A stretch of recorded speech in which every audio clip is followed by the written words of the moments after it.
1. You will hear a student talking to a housing officer about living with a homestay family. First, you have some time to look at questions 1 to 6.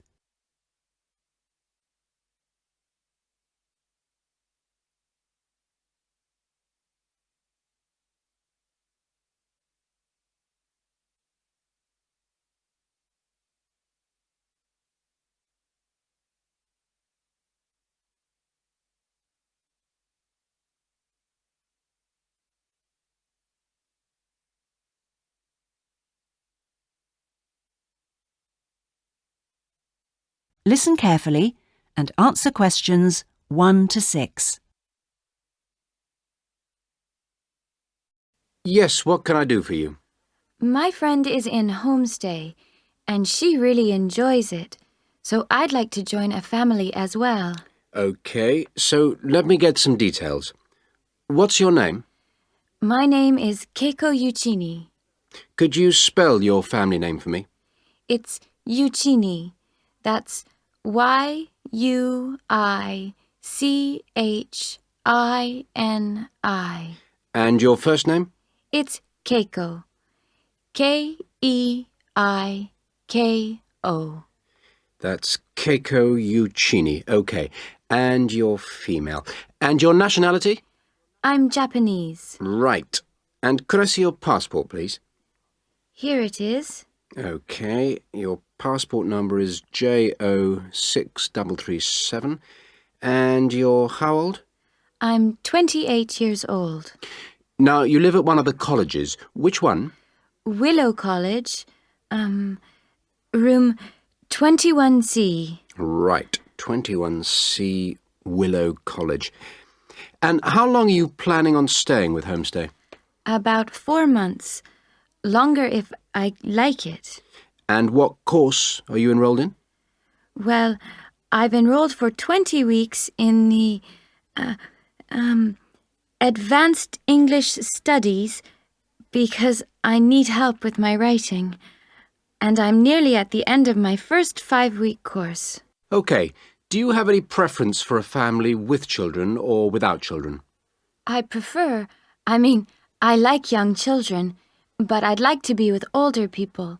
You know, adults, someone around my age. Okay. And what about pets? I am a veterinarian, so that's fine. The more the better. Before you hear the rest of the conversation, you have some time to look at questions 7 to 10.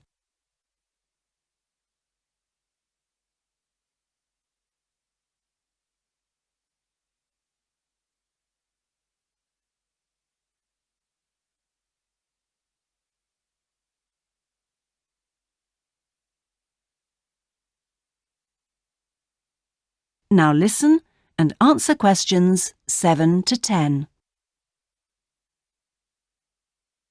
All right. Now, what about you? Are you a vegetarian or do you have any special food requirements? No, I am not a vegetarian, but I don't eat a lot of meat. I really like seafood. And what are your hobbies? I like reading and going to the movies. Do you play any sports? Yes, I joined the handball team, but I didn't like that, so I stopped playing. Now I play tennis on the weekend with my friends. All right. Let's see. Name, age, now the location. Are you familiar with the public transport system? No, I'm not really because I have been living on campus. I've been to the city a few times on the bus, but they are always late. What about the trains? I like catching the train. They are much faster. Now, let me go check on the computer and see who I've got. Listen, leave it with me. I'll check my records and I'll give you details this afternoon. Thank you for helping me. It's a pleasure. Bye. Bye. That is the end of part 1. You now have half a minute to check your answers.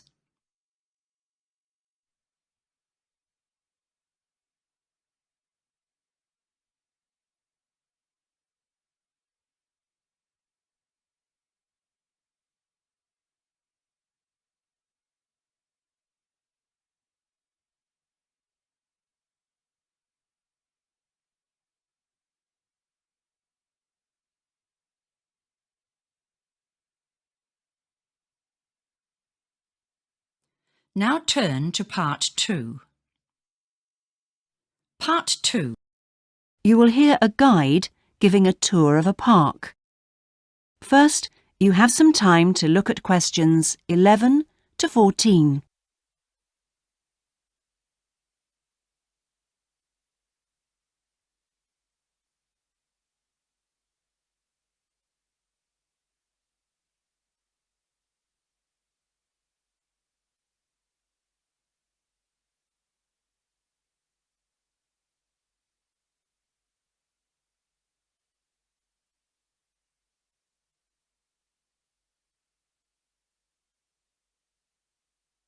Now listen carefully and answer questions 11 to 14.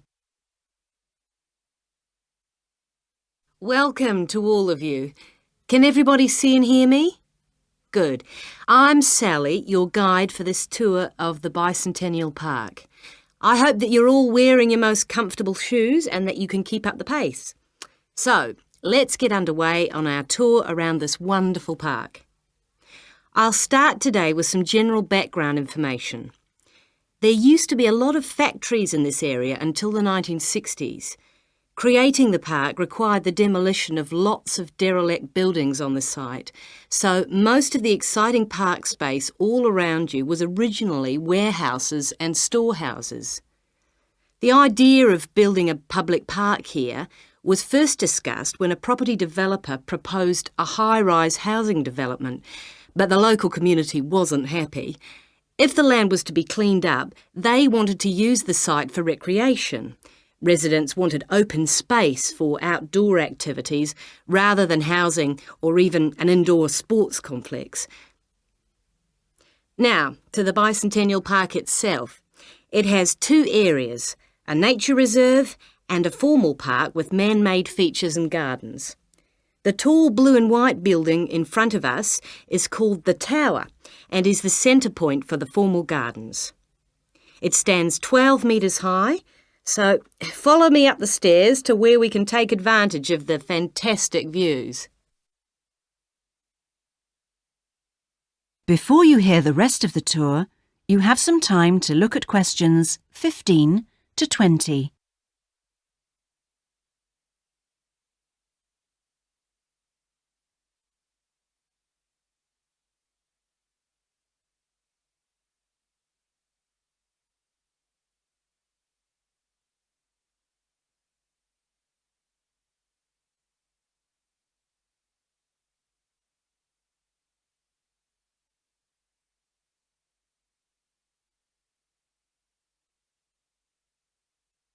Now listen and answer questions 15 to 20. Well, here we are at the top of the tower, and we're going to look at the view from each direction. Out to the east, the large buildings about 1 kilometre away are on the Olympic site. There's an indoor arena for gymnastics, a stadium for track and field, and a swimming pool for races and synchronised swimming, and also diving. If you look carefully down there, you can see the train lines. The Olympic site has its own station to encourage the use of public transport. There is also a car park, but it only holds a limited number of cars. The formal park has some specially created water features. If you look out here to the south, you can see a circular ornamental pond. And around to the west, you can relax and sit on a bench to smell the flowers in the rose garden. And finally, up to the north, if you look in front of you now, there's a lake with a small island in the centre. You can hire rowing boats at the boat shed, which you can't see from here. But if you look through the trees, you can see the cafe, which has lovely views across the water. OK, let's climb down now. We will go now and have a look at the nature reserve section of the park, which has opened up natural wetland to the public. The mangroves have been made more accessible to visitors by the boardwalk built during the park's upgrade. You'd think that people would come here to look at the unusual plant life of the area, but in fact it's more often used for cycling and is very popular with the local clubs. This is the far end of the park, and over there you can see the frog pond. a natural feature here long before the park was designed. Just next to it we have our outdoor classroom, a favourite spot for school parties. The area is now most often used by primary schools for biology lessons. And finally, let's pass by the waterbird refuge. This area is in a sheltered part of the estuary. That's why the park's viewing shelter is a favourite spot for bird watchers who can use it to spy through binoculars. You can watch a variety of waterbirds, but most visitors expect to see black swans when they come to the shelter. You might spot one yourself right now. Well, here we are back at our starting point, the Visitors Centre. That is the end of part 2. You now have half a minute to check your answers.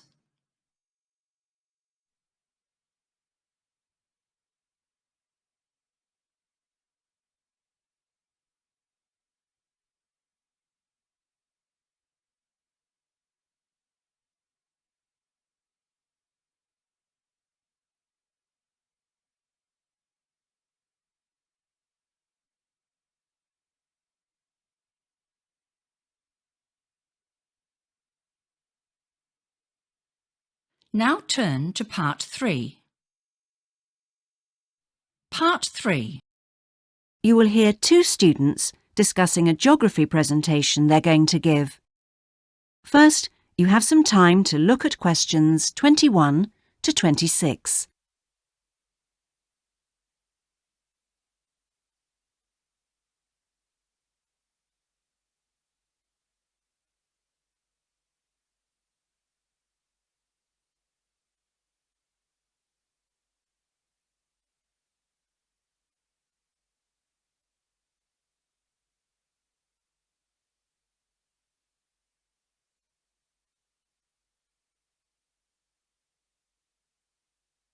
Now listen carefully and answer questions 21 to 26. Remind me, Trevor, how long is the presentation? Dr. White said 3 per hour. So about 20 minutes. Well, it'll be 15 minutes per presentation. And 5 minutes for questions? And is this one going to be assessed? No, not this time round, because it's the first one, you know. Oh, good news. Well, Trevor, what are we going to include? Well, do you think we ought to give some historical background? Oh, no, definitely not. We won't have time. OK, but I think we ought to say something about the geographical location, because not a lot of people know where the islands are. Yes, OK. I'll take notes, shall I? Yeah, that'd be a help. So, geographical location? Then we ought to give an overview of the whole education system. Shouldn't we say something about the economy?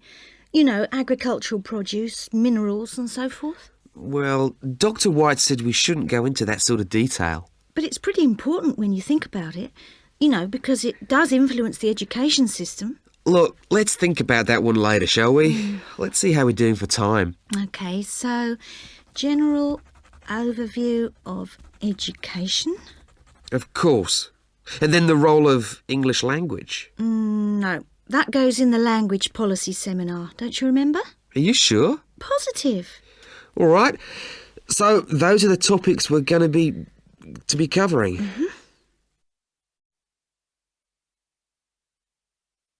Before you hear the rest of the discussion, you have some time to look at questions 27 to 30.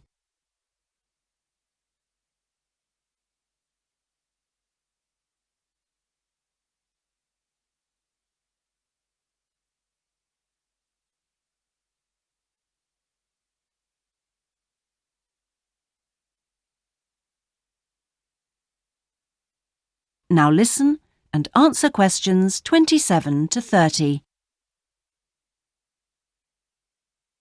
We need to think about what to prepare. Dr. White said he wanted us to use plenty of visuals and things, and we might as well try them out when we're not being assessed. Well, the most important thing is the overhead projector. No problem. We'll get that from the media room. Must remember to book it. Well, we'll need a map, of course. Probably 2. One of the islands, large scale. And one of West Africa. Well, the West African one is no problem. There's one in the resources room. Oh, yeah, of course, the resources room. The islands are going to be more of a problem. Tell you what, there's a very clear map of Santiago in that tourist brochure I showed you last week. Don't you remember it? Oh, yeah, that's right. We can just use the tourist brochure. We also need statistics on several different things. Literacy rates. Yes, and school places. How about the encyclopedia? Nah, not up to date enough. Why don't we call the embassy? Oh, someone's enthusiastic. Well, if something's worth doing, I know, it's worth doing well. OK. we can find out statistics on school places from them as well. Might as well. Look, Julie, it's almost time for our tutorials. We can meet again on Monday, but we need to prepare some stuff before then. That is the end of part 3. You now have half a minute to check your answers.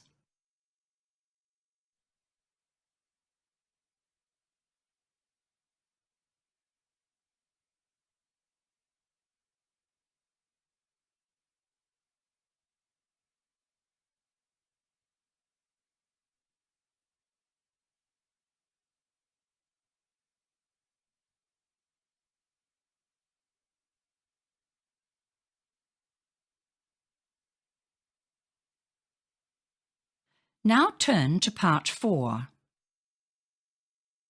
Part 4. You will hear part of a lecture about a chemical substance called monosodium glutamate. First, you have some time to look at questions 31 to 40.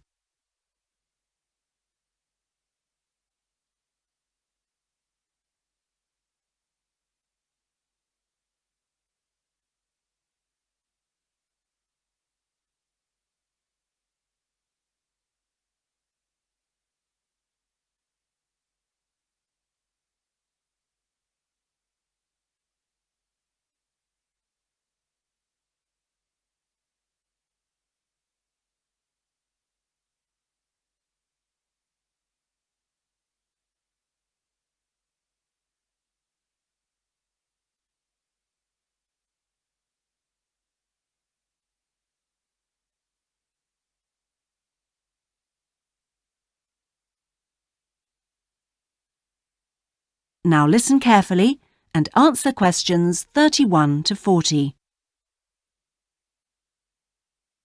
In today's lecture, I'm going to talk about monosodium glutamate, or MSG as it's more commonly known.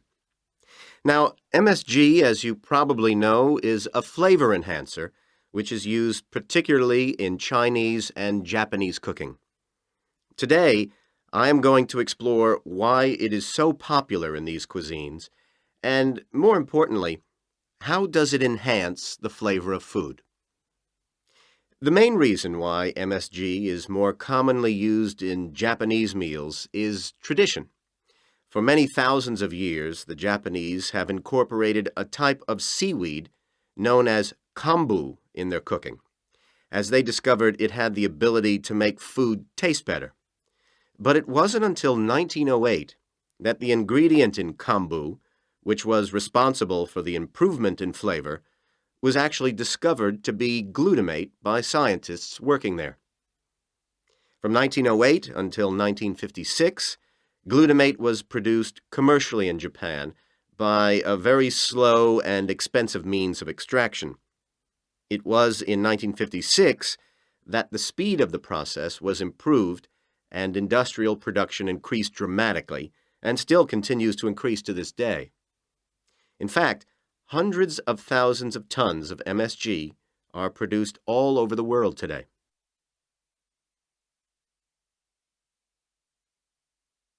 So what exactly is MSG? Well, monosodium glutamate contains 78.2% glutamate, 12.2% sodium, and 9.6% water. Glutamate is an amino acid that can be found naturally in all protein-containing foods. So this includes food such as meat and cheese. It is widely known that Chinese and Japanese food contains MSG, But many people don't seem to be aware that it is also used in foods in other parts of the world. For example, it is found in commercially made Italian pizzas, in American fast food, and in Britain, MSG is used in things like potato crisps. So, how exactly does MSG work?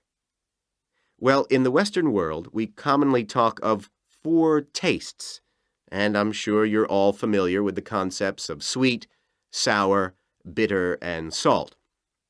Well, in 1908, Kikunae Ikeda identified a 5th taste, and it is thought that MSG intensifies this naturally occurring taste in some food. It does make perfect evolutionary sense that we should have the ability to detect or taste glutamate because it is the amino acid which is most common in natural foods. John Prescott, an associate professor at the University of Chicago, suggests that this 5th taste serves a purpose just as the other tastes do. He suggests that it signals to us the presence of protein in food, in the same way that sweetness indicates that a food contains energy-giving carbohydrates. Bitterness, he says, alerts us to toxins in the food, while sourness warns us of spoilage, and saltiness signals the presence of minerals. So, what else do we know about this 5th taste? That is the end of part 4. You now have half a minute to check your answers.